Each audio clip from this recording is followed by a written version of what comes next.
society, class, race, sex, or religions. It's time to break free from the isms that make us feel like we're in prison. I'm ready to be unleashed as fuck. I'm ready to be unleashed as fuck. Tired of the madness, done with the sadness. Gonna break free and be unleashed. Hello, I'm Deidre Beacham, Visibility Catalyst and recovering nice girl. And I'm Jenny Battig, the Inner Space Engineer, and welcome to Unleashed AF, the podcast where we help you own your greatness and unleash your authentic self. Awesome. Today's topic is the leash of classism. Before we dive in, a little bit about each of us. I work with soulful women to free them from nice girl training, which we all get when we're growing up. Step into your power voice and live life on your terms. And drawing on my background as a human factors engineer and hypnotherapist, I help rewire your mindset so that you can unlock your true potential. And if you're enjoying our shows, which we hope you are, be sure to like, share, follow, subscribe, and drop your thoughts or questions in the comments. We love hearing from you.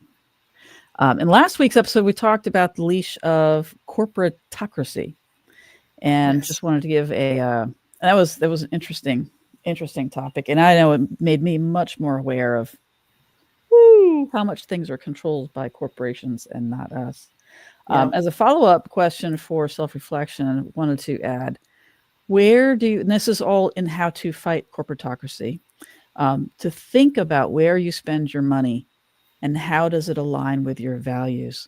There are wonderful apps out there that you can find that let you know where the corporations that you purchase your things from, where they are spending your money, and to make sure that they're lining up with your values. So now let's go ahead and jump into today's topic. Jenny, you want to start us off with what this actually is? Yes. So classism is a form of discrimination that's based on social class. It involves prejudice and unfair treatment of people based on their economic status, perceived wealth. Interesting that it's perceived wealth, not necessarily actual wealth. Mm-hmm. Education level, I would even go so far to say perceived education level too, or occupation. Classism can manifest in both individual attitudes and systemic structures that perpetuate inequality. Some of the key aspects of classism, like I said, individual level type of prejudices, personal biases, stereotypes, things like that. Systemic discrimination, which kind of leads to also something else we'll talk about briefly is the type of governing system that would be called a plutocracy, which is sort of ruled by the ones that are in economic favor. Certainly cultural messages that can kind of segregate or group different classes of people based on their cultural background. There's all kinds. We're going to talk about a lot of stuff today, basically, that's going to help understand what classism is, how it shows up, those kinds of things. So understanding it really is crucial for addressing and trying to change social inequality to promote a more just and equitable society, which is by far definitely where we are right now in our society in the U.S. There's things seem to be heading in a more unequal direction. So it's pretty important. That's why we wanted to talk about this stuff in the episode today to try to bring more awareness to it. You know, it's interesting because growing up, I had always put classism as something that happened in other countries. Especially learning about India and the different the caste system and the different classifications of individuals. And I know that at some point I knew that there was a classification when it came to race. Like I knew that as a white person that I certainly had more privilege than somebody who wasn't white. And I did not realize some of the privilege that I was utilizing and just taking for granted and not even understanding that I was utilizing that privilege until I lost a lot of that privilege. And so that was a very interesting thing to go through as well. Yeah. And so learning, going through and reading and doing this series that we've been doing on all the isms, right, that leash us, all these external leashes. It's been really eye-opening to see just how much classism definitely is in play, especially as it comes to us. That's Yep. been very, very eye-opening. And it's crazy because once you see it, it's like, how did I not get it? Like, how did I not? And now as I look at it, I'm like, how is this not obvious to everybody? Yeah. That's not crazy obvious to everybody. And Yeah. so this has been an interesting experience. What about you? Absolutely. Has it been interesting for you, or what has it been like for you? Yeah, I mean, the first time that this really became sort of an aha moment for me was several years ago when I went through a process with a group. I can't remember their name. Something about justice, though. You know, like equality and justice. Something. It's a group out of a college up in like the Daytona area, I think, and Peace and Justice Institute, I think maybe is what they're called. And it was about understanding what privilege is. They were framing it from a privilege perspective versus a class perspective. But they were all, you were given this list of questions like, have you ever had this happen to you? If not, your privilege. Like, that's a privilege you may not realize that you've just never had to deal with that. Right. And it really, some of it was obviously kind of like a racial thing. Some of it was obviously a gender thing. But other things, it was like, wow, yeah, I've never even thought about that. I've never had to worry about something like that happening, or I've never, it was just a really eye-opening thing. And to dive into it even more specifically in this, for this episode and the series of episodes that we've been doing is really, again, kind of it brings it back up to the top and makes it like in the forefront in terms of focusing on trying to help keep things from going too far off the deep end in terms of being unequal and unjust for people for really no good reason. Yeah, it's I think one of the eye-opening moments for me is there have been so many because there's so many different types of classism. But one of the things for me was when I went from being married and being very middle income, very comfortable. We had a vacation every year. Our kids were always very well clothed. They went to a decent school. We were in a fantastic area of the country.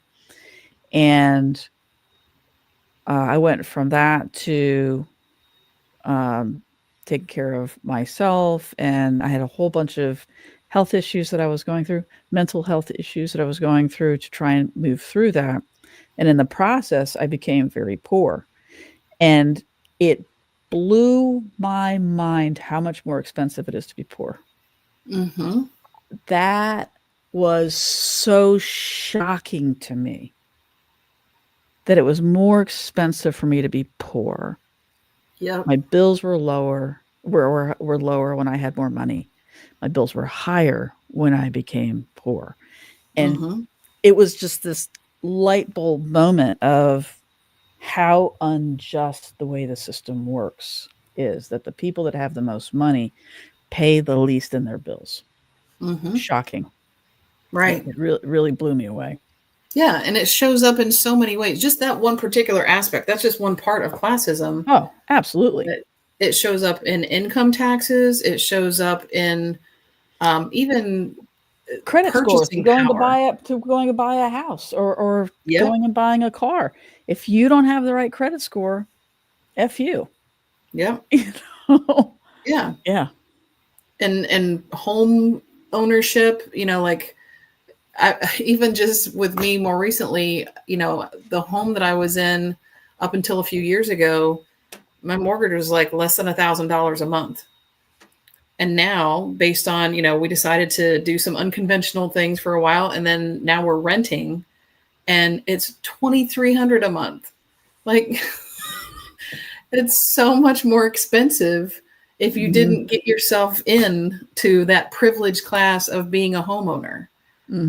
So gosh, there's so many different ways that this shows up, and so many of those ways there are, it's like different like spikes that kind of keep you from being able to reach up and get out. That's part of the issue of classism. Not that there's not going to be things that are unequal. It's not like everybody is equal, but if there's not a reasonable way to get from one level to the next, because of all these things that are put in place to make it more difficult, that's where classism becomes an issue.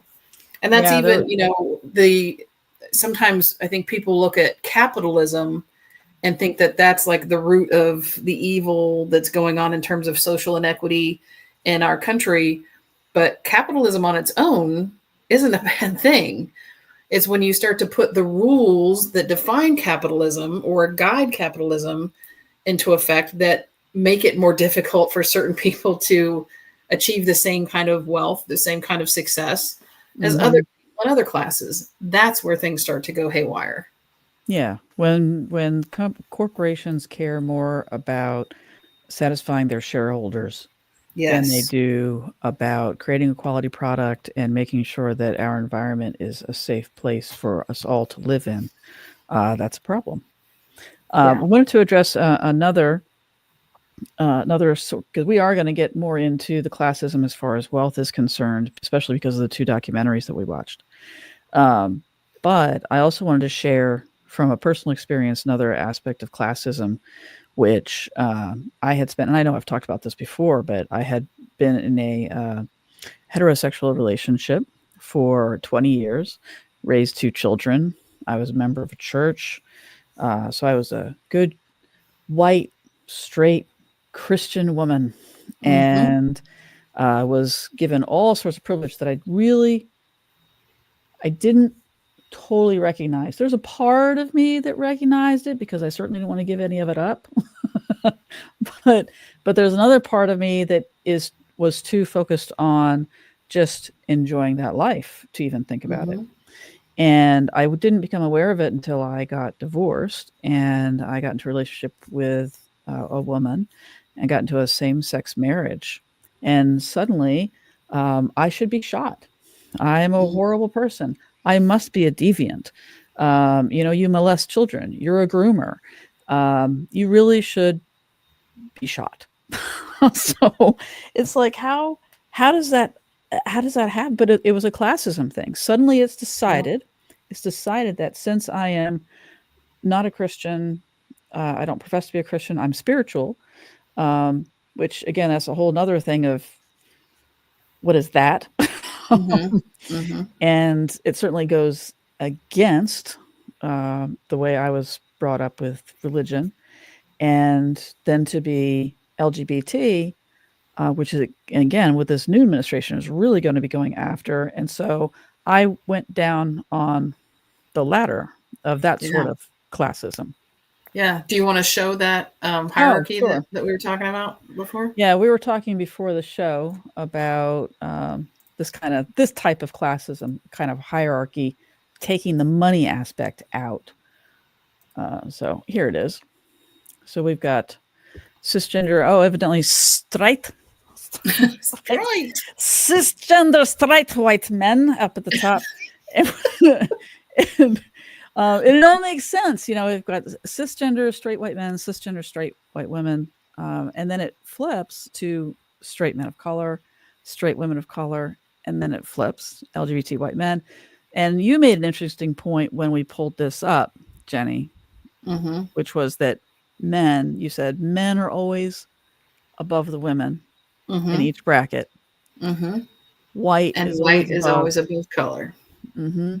Yeah. And I thought that was very interesting. And then transgender, no matter which, are down at the bottom. And so introducing the idea of wealth, we're like, well, what happens when you introduce the idea of wealth? And to get a little bit of help with this, to make sure we weren't kind of skewing things, I threw it into ChatGPT and said, hey, what happens if we introduce wealth as one of the factors? And I love this one thing it said, because I think it's so true. And we'll get into this talking about our documentaries that we watched. Says adding wealth as a variable dramatically shifts the hierarchy because economic power often trumps other social disadvantages. And basically what it did was it took, can we get that off of there? There we go. It took that entire chart and just stacked it on the same chart underneath. And these were all wealth, same chart, wealth, same chart, poor. And that was really interesting, that wealth trumps everything. Yep. And anyway, we had a really interesting discussion as well, because you had a question when you first looked at it. You kind of had a visceral reaction, and I understand, because I've had that before too, where you questioned. Let me put the chart back up. You questioned, well, would white women's really be above men of color? Because it's a man. Right. I mean, it feels like there are more men in power positions than there are women so far. Right. And then you pointed out some good things too. And I had already started to think of them, but yeah, it was that initial reaction of, wait, well, how did we get above men of color? Yeah. And it wasn't necessarily that. We started talking about, well, why is that? And I said, well, any Black male, I don't care how wealthy he is. I don't care what he does for a living. I don't care what kind of car he drives. It doesn't matter. We all know that there's a Karen out there that can get the police to go after him. We all know that there is, whatever the opposite, whatever a male version of a Karen is. I think it's a Chad. That a Chad would happily chase a Black man down and kill him. So that is why, even though males in general have more power than us, a Black male doesn't, because he's still under that hierarchy of whiteness. Yeah. Crazy. Yeah. But we watched a couple of, I'm sorry, you want to say something? No, it was just, it was interesting to really think through that, because there you see it you kind of see both sides of it, but you're right. From a social perspective, absolutely white women are still higher on the hierarchy than Black men or men of color in general. Yeah. Yep. Until you throw wealth in, and that, it changes so much, but it's very, very fascinating. And one of the things that ChatGPT was talking about was that wealth can help to insulate you and get you protection and safety that you just can't afford if you don't have money. Yeah. And really, as I think about it just now, it may be that part of why I was surprised that women were above men of color is because of the whole Roe versus Wade thing, because it feels like that's a basic human right that has been sort of taken away, where that hasn't affected Black men. They can still get freaking Viagra for free if they were in the military, like so that might have been why my mind was kind of going, whoa, how did we end up that? That's not right, because look at what's just happening to us right now. But many other things that Black men have been dealing with for years that are still going on. That is just one thing. I mean, yes, it's a big thing, but that privilege has not been there for Black men, Black people in general, forever. Right. So anyway, you want to talk a little bit about the movie you watched, or the documentary you watched, and we can just kind of pull things together, and I'll throw in things from my documentary as we go. First, what was the name of your documentary? And I'll tell the name of mine as well. Yeah, mine was called Inequality for All, and it's on Amazon Prime. Awesome. And I watched Class Divide, which is currently available on HBO Max. Yep. My documentary that I watched was kind of following Robert Reich, who was a Rhodes Scholar. Actually, at the same time, Bill Clinton was a Rhodes Scholar. So they were actually like classmates over in England. But he now is a professor of public policy at UC Berkeley. And of course, an author and a speaker and all that good stuff, because he also ended up serving as Secretary of Labor under Bill Clinton. But he has also worked under Republican presidents as well. So he's not exclusively like always on the Democratic side of things or whatever. He's worked both sides. He does remind me, and we mentioned this a little bit before we started, because to me, I see him as primarily an educator, similar to how I see Elizabeth Warren. Right. She's been a college professor as well. So they're really about understanding and educating. And even Heather Cox Richardson is another one who she's a professor fantastic. And she's studied this stuff. She knows the history of it. She sees the trends. She's just explaining what she sees. And so I really appreciate hearing from those people and their perspectives, because that's how they approach things. And so one of the things that he mentioned in that is the fact that really the middle class is what drives the economy,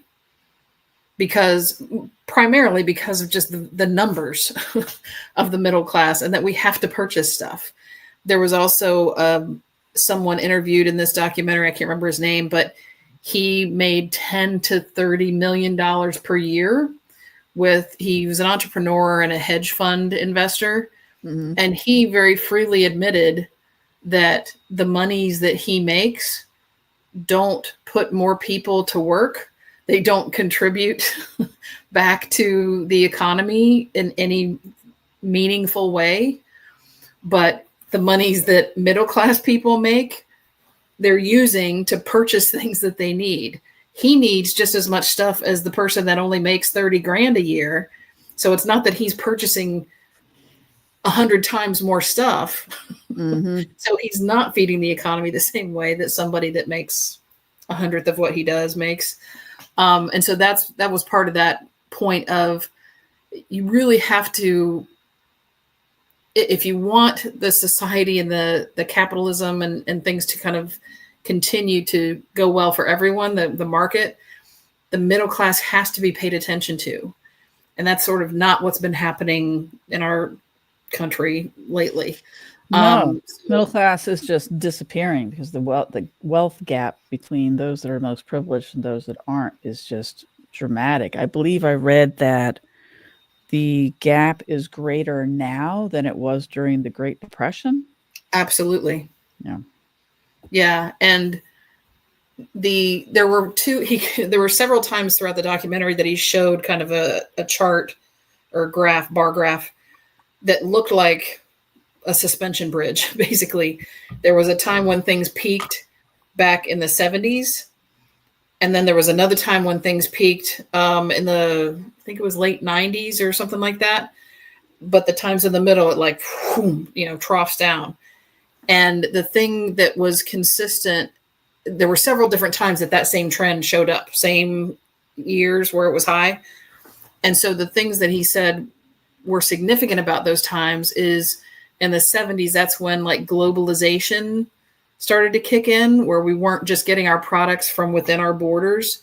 And so there was a different competitiveness about how could you keep prices reasonable. Oh, well, I can now go outside of my country. Like I can go to China and get it cheaper, that kind of thing. And what was the other thing? Globalization. Oh, and starting to sort of dismantle the labor unions. Yeah. And that kind of had everything go. So, that's the thing that I think a lot of people may not understand, if they don't understand that the middle class is important to invest in, is that while the argument for like not taxing the rich or not taxing corporations and stuff like that is, oh, those are the job makers. If you put them out of business, people won't even have jobs. That's really not the case, because their job, like you were saying a second ago, is to increase the value of the company. It has nothing to do with making the employees happy or making sure they have a living wage. In fact, the lowest wage they can get away with means more profit for the company. Exactly. And so they have no motivation really to even give raises. Wages flattened out at some point, and it got ridiculous. That's when CEO pay started to really deviate. The wage gap got ridiculous. Yeah, and also going back to, and we talked about this on the last episode about corporatocracy, talking about the law that was passed with Dodge versus Ford, or Ford versus Dodge, making it so that the shareholders, Supreme Court decided that the profits for the shareholders are more important than the company's effort to make a better product or to treat their employees well. Yep. Goes back to 1919. I had no idea. I had no idea. Yeah.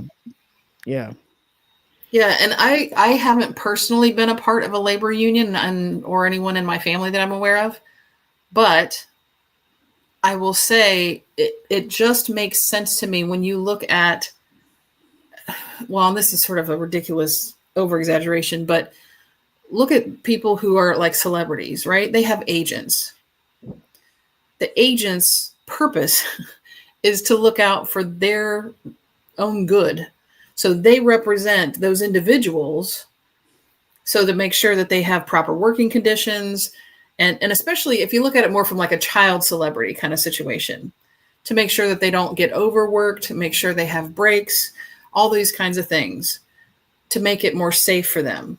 That's the same concept that labor unions are supposed to be for the vast majority, big workforces.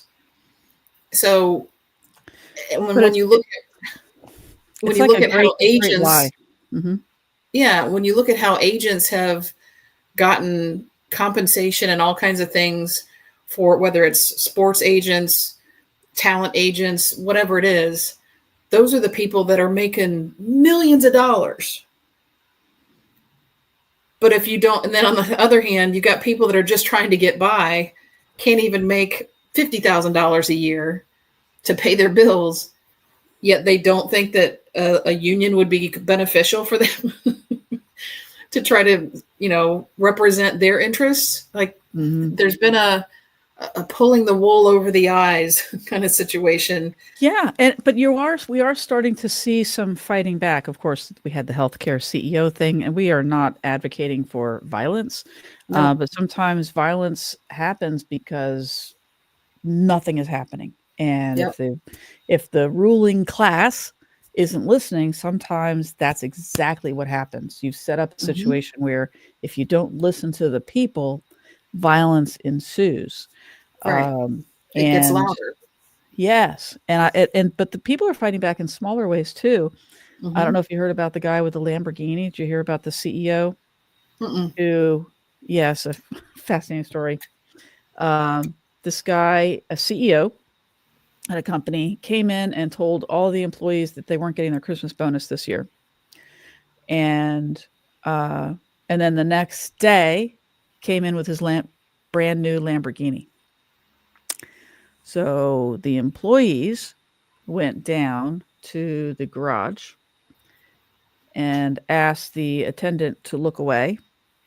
And they all took a shit in the roof of his brand new Lamborghini. Wow. So he came in and he fired them all. He's like, it's okay. They are vowing to start a competing company and taking all of the CEO's clients. And in the meantime, he hired a whole new team, which is evidently a team of women that on purpose try to collectively go in and get hired by these types of CEOs.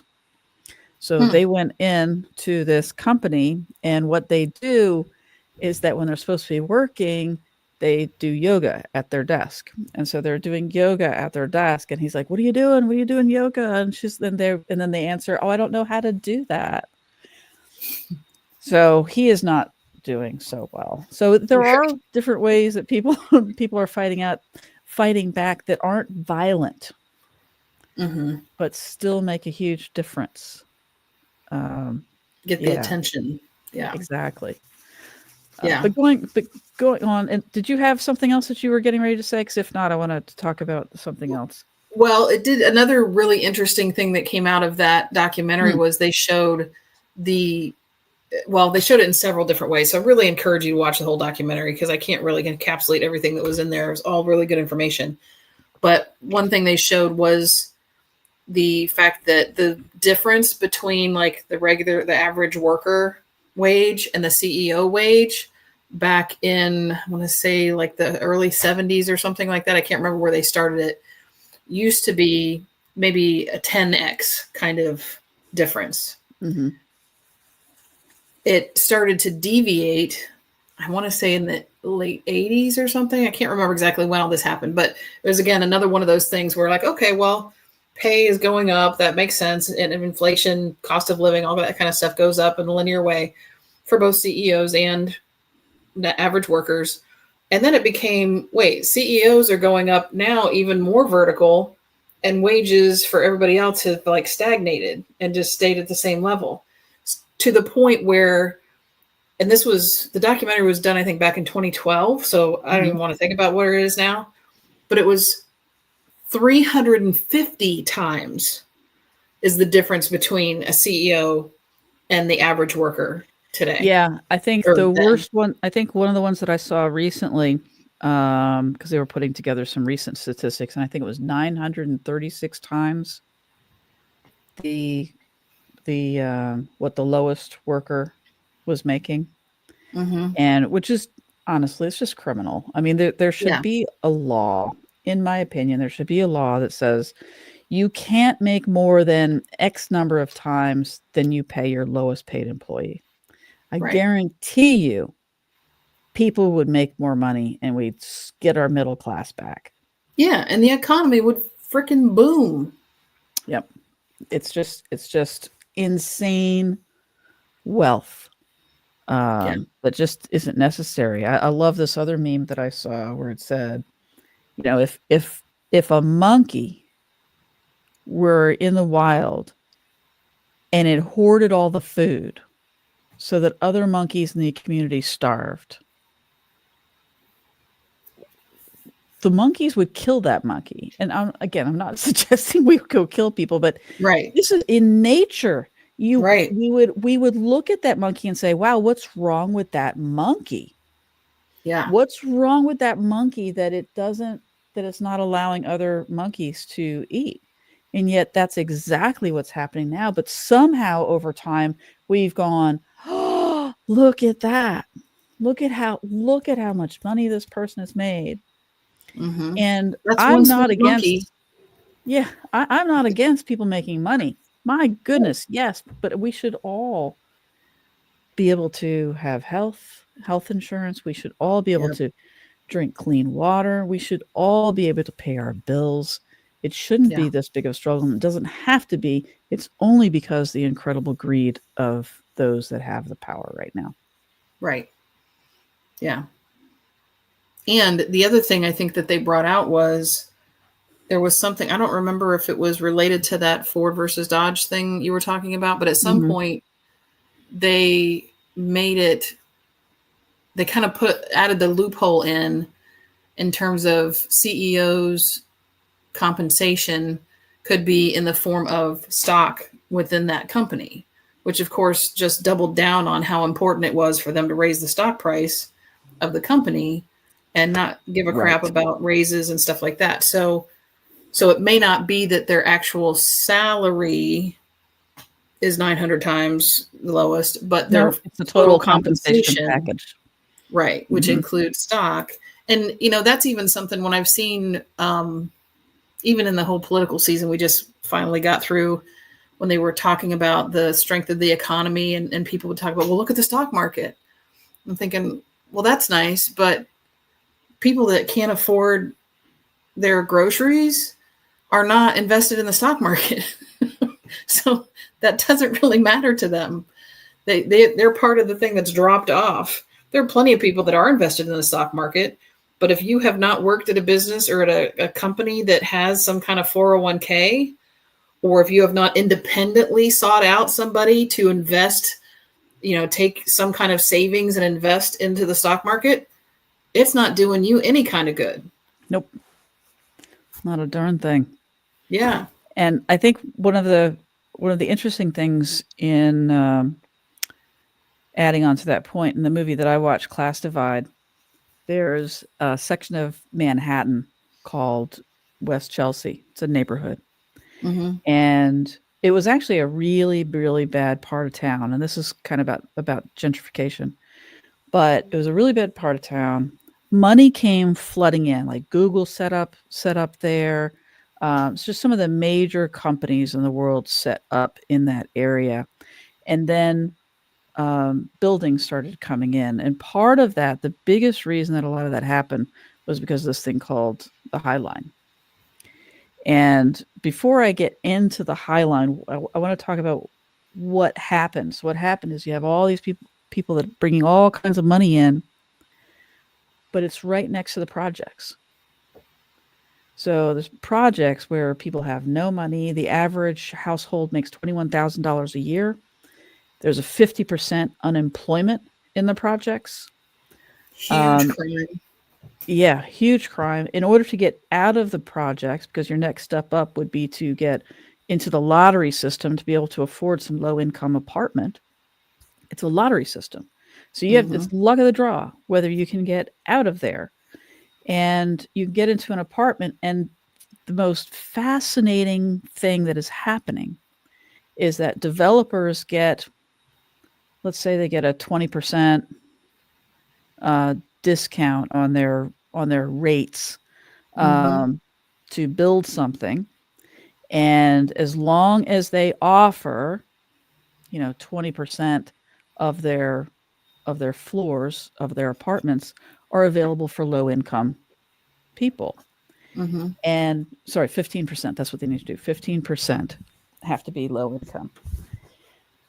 So what they're doing is, and this is crazy, is they're building these big, beautiful buildings with $1 million apartments that they're selling. $5 million, $15 million, $20 million. And down on the first 14 floors are all low income housing.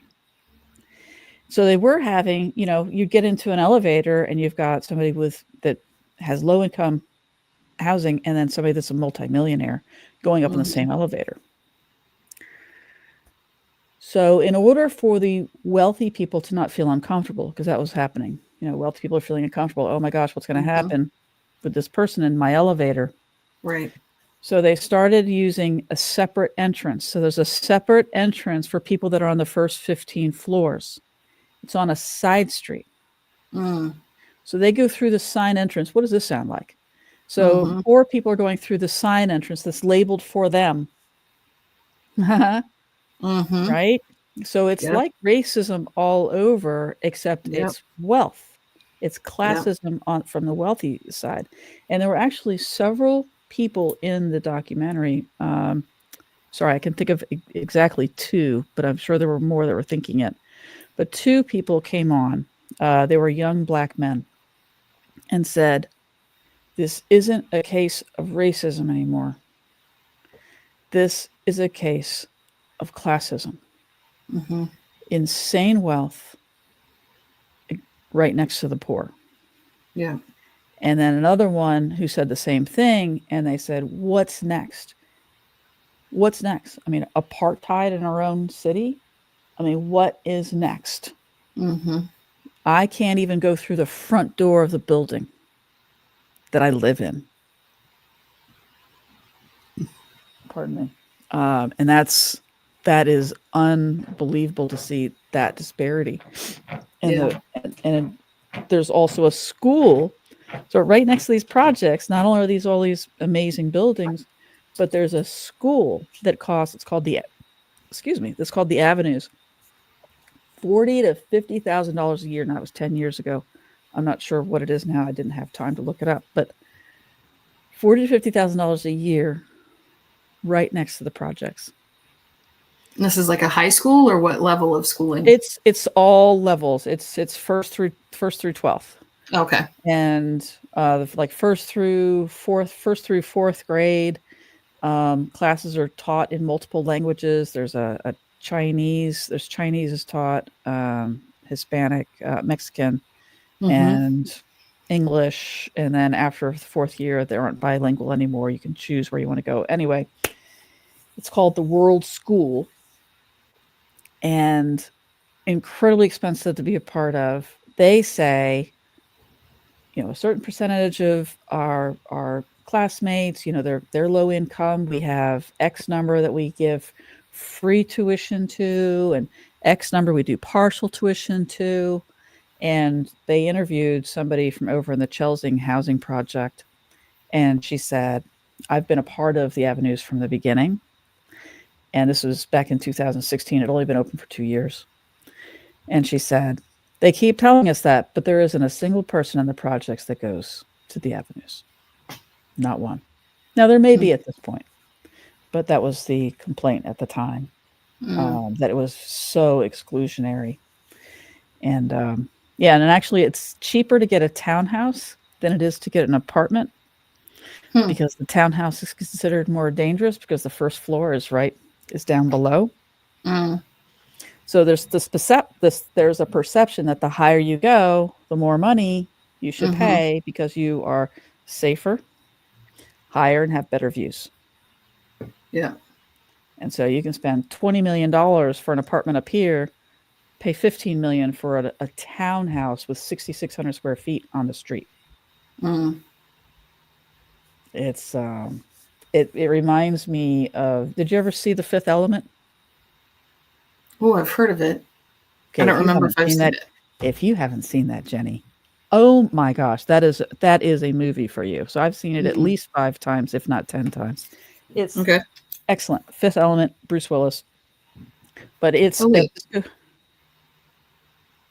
is that the Chris Tucker, I think, is in it. Oh, I may have seen parts of it, actually. It's fantastic. But yeah, I'm telling you, it's definitely a movie for you. So anyway, Bruce Willis lives, he's a taxi cab driver.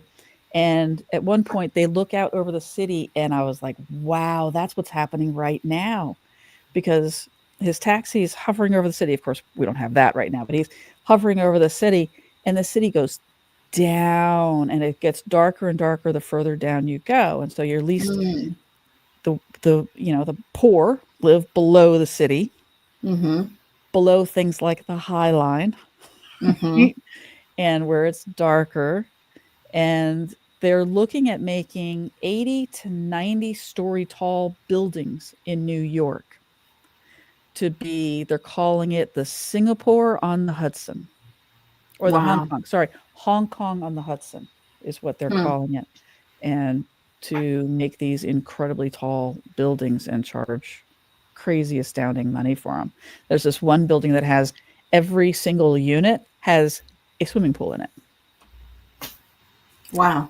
There. It's just and crazy. So were they going to build like a High Line type of transportation system between these buildings so people don't even have to come down to like... My guess is that's where it'll go sometime in the future. I don't think we're there right now, but yeah, I think that's definitely a possibility. But it's fascinating, absolutely fascinating, the disparity right across the street from each other. We're not talking about a mile down the road or even a block down the road. It's across the street. You look out, and if you're in the projects, you're looking out at all this wealth. Their neighborhoods are being stripped away. 40% of the low-income housing that used to be in New York City is gone. They are pushing the poor people out. And some of the poor people are going, who's going to clean your buildings when you push us all out? Yeah. Just like who's going to be picking the fruits and the vegetables in the fields when mass deportations happen? Yeah. It's short-sighted. Classism is short-sighted. That's one of the things that I certainly got out of this whole deal. And because, like I said, the longer you treat the people that kind of fuel the economy badly, the deeper you dig the well that you have to try to get out of. I mean, if something were to happen where people in the middle/lower class, because middle almost doesn't exist anymore, somehow were able to stop putting into the economy, like if they started to grow their own food and, like make their own stuff or whatever and stopped contributing, the rich people wouldn't have anything, like it would collapse, which is kind of similar to, you can live on the 100th floor if you want, but if there's a fire that burns, like the, I don't know, 15th floor, good luck getting down and going anywhere, because you're screwed. Yeah, it's very short-sighted. But I think it's because they're blinded by the power of it. They don't necessarily, it's not that people who are wealthy in that wealthy class don't have long-term vision. They certainly do, because they invest and all that kind of stuff. But I think they get sort of drunk with power, and that they think, oh, we can treat these people this way forever, and they're never going to fight back, or they're never going to have the power to do anything about it. And that's part of why they continue kind of with what they're doing. But that's where things, that suspension bridge looking bar chart, at some point we do hit a low and like bounce back up. True. And it has to change. But I mean, I know we talk a lot about how, a lot of these outside power structures come from above, but part of the problem is that we as citizens of this country, we feed into it. I mean, celebrities wouldn't be celebrities unless we made them celebrities. Influencers wouldn't be influencers unless we made them influencers. And again, I'm not talking about the CEOs. That's a whole nother issue where it really takes,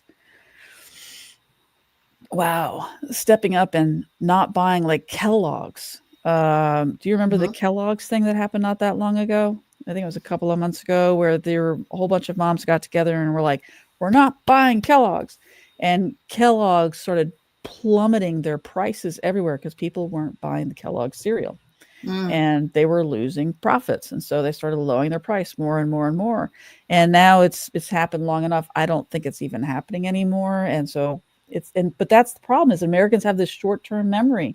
And we can't afford to have short-term memories anymore. We just can't afford it. Yeah. It's crazy. Yeah. I mean, I think we mentioned this towards the end of the episode last week, where I talked about how the more self-sufficient you can become, the more power you really do have to push back on this stuff. Because when you become more self-sufficient, you're not buying into all this stuff that keeps it afloat. I just, even, for sports things, I've been an athlete all my life. I love sports, but I can probably count on one hand the number of times I've been to any kind of like professional sporting event. I've had opportunities to go, but I'm not going to spend my money that way, because I believe there's way too much money in that kind of thing at this point. The professional team owners are like the CEOs that are making hundreds of times more than what anybody that's buying a ticket is making. And how are people that throw a ball around making more money than doctors, teachers, than your nurses? I mean, it's just, I think it's very, it's just a crazy little system we have going on here. I'm as weird as it sounds, and quite honestly, and you'll get this, Jenny, there are some days I wake up and I'm like, why didn't I just take the blue pill? Why didn't I just take the blue pill? Why do I keep taking the red pill? But it's time. It's time to start making a change. And I wasn't meaning to lead into this now, but maybe this is the perfect time to talk about that. We have been spending the last, I don't know how many months or weeks, talking about outside leashes, the isms that are out there, or archies. whichever. or ocracies or whatever. Yeah, Yeah. all of those outside things that Yeah. certainly affect us and can leash us, and these are things that we need to be aware of, not necessarily Hmm. to bring us down, but to make sure that we can unite together Hmm. so that we can make things equal for everyone and not just those on top. Yeah. And and and we've loved doing this series. I feel like I can talk for Jenny about this because we've talked about Hmm. this. This series has been fantastic.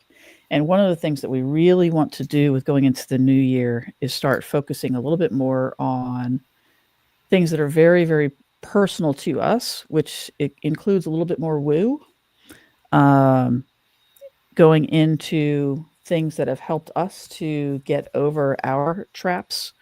Um, I know that, for example, when we were talking last time after the show, we have an after show, and Jenny and I were talking about, hey, well, what makes us unique? Well, Jenny, you were an engineer. You Hmm. went from something that is incredibly, solid. People would say that's a solid career. That's a solid career, Jenny. Hmm. And you gave up this sure thing, this sure moneymaker in a Hmm. respected industry, gave that all up to be a hypnotherapist, Hmm. Which which, is definitely more woo. a lot more woo. And some people would say, well, not scientific. Incorrect. There's a Right. lot of science behind it. And I love that there's more and more science coming out about how this stuff is not only real, but it works. I've done Hmm. tests on myself. The stuff way works. And so, so Jenny has her own very personal perspective about how we have the wool kind of pulled over our eyes in not trusting our own energy and not trusting our own power and not trusting on how all of that works, vibrations, frequencies, etc. Yeah. Yeah. And even to add to that, I would say I was certainly brought up in a family or in a belief system that was very much about go work for a good company. It'll be safe. You'll be secure. Um, and, work there until you're at retirement age. And then you can rely on the Social Security in your retirement. It used to be pensions. Now it's more 401ks. Like that's what was ingrained within me. And I think that's true for a lot of people, especially probably in our generation and years before. If you could get a job like that, it was thought of like, oh, you've made it. You're good to go. Um, but I tell you, it's not the security and the safety that many people think. No, no, it It can certainly is. be a And good we're seeing paycheck, that. right? It could be a good paycheck, but boy, they can decide to lay you off at the drop of a dime, and they're not going to sweat it at all. They'll just drop you and run. And there's so many other things too from a internal kind of perspective where you're not really feeling like you're contributing what you can and things like that. Yeah, we can talk about that for sure. But and I think part of us going into that kind of mode in terms of what we're talking about on the podcast, I'm hoping that will also be very empowering Oh for yeah, people who are that is the whole watching and point. listening, Hmm. because that's, I think, the first step really in what, not that we necessarily consciously did this, but subconsciously maybe, um, Hmm. before you can start to really make big changes, you have to be aware of what it is that's happening around you and what you might need to change or where you might need to pivot.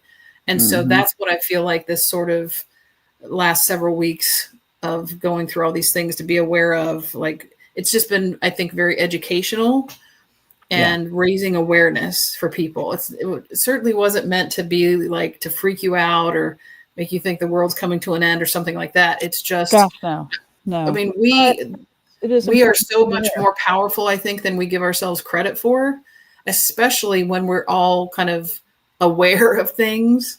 don't have the wool pulled over our eyes, and we can work together individually, really. I mean, even just individually, we can do so much to make change happen.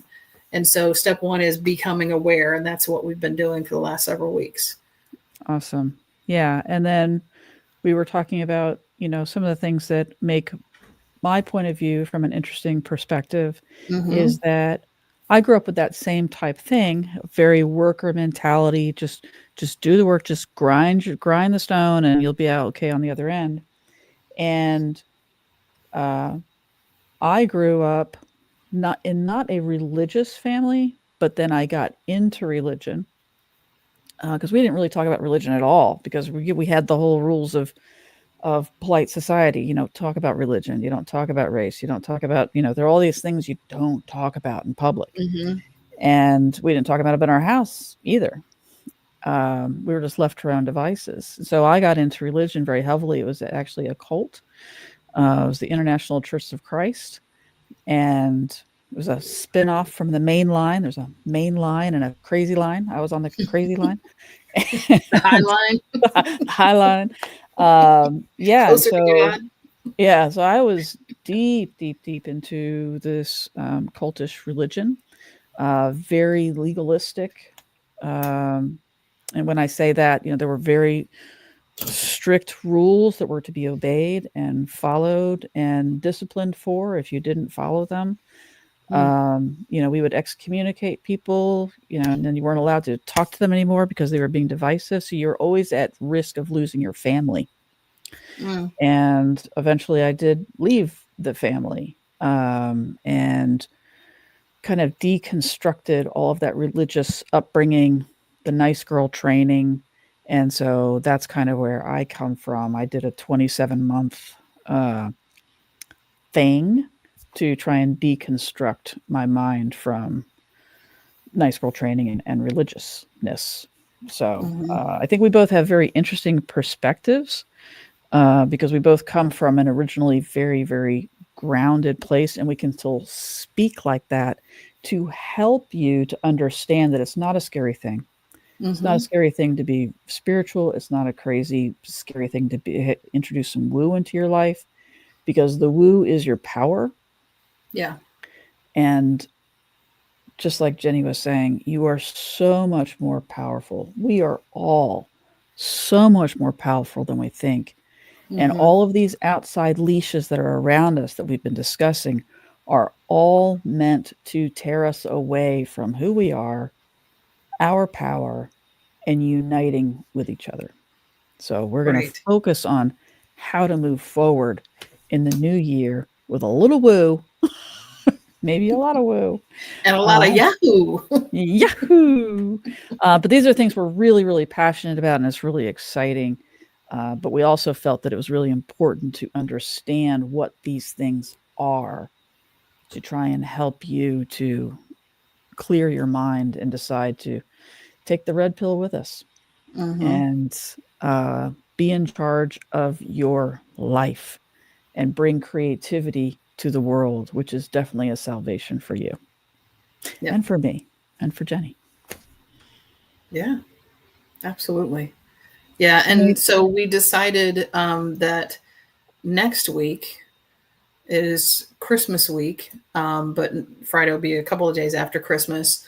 We're going to do an episode, but it may not be a real long one. We're just going to do kind of a year in review and then maybe talk a little bit about what we see coming up for us in 2025. So we'll go into this a little more for that. But like I said, may not even be nearly as long as some of our other episodes. And then we're excited to jump into the new year. Yes. Awesome. And our plan is to get our podcast up on some of the major streaming sites since we have enough podcasts behind us. So look forward to that as well. We look forward to being able to be easier to share us with people that will that we can help. That's right. Let's see. So if you enjoyed today's episode, subscribe, follow, share. If you have a topic or question or want to be a guest, please visit don't do that. Visit unleashedafpodcast.com and you go to the section WWJDD, what would Jenny and Deidre do? We would love to hear from you. And yeah, so Merry Christmas, because we won't see you before then. For my wife, Happy Hanukkah. For all of you out there, so many. So happy holidays. Yes. And enjoy your time. We'll be here next Friday. You have anything else you want to add, Jenny? I don't think so. I think just everybody stay safe out there and enjoy family, and we'll catch you next week. And I'm going to need you to do the outro because my mouse isn't working. Okay. I got it. Thank you. All right. See ya. I'm done trying to live up to others' expectations. Family, society, class, race, sex, or religions. It's time to break free from the isms that make us feel like we're in prison. I'm ready to be unleashed as fuck. I'm ready to be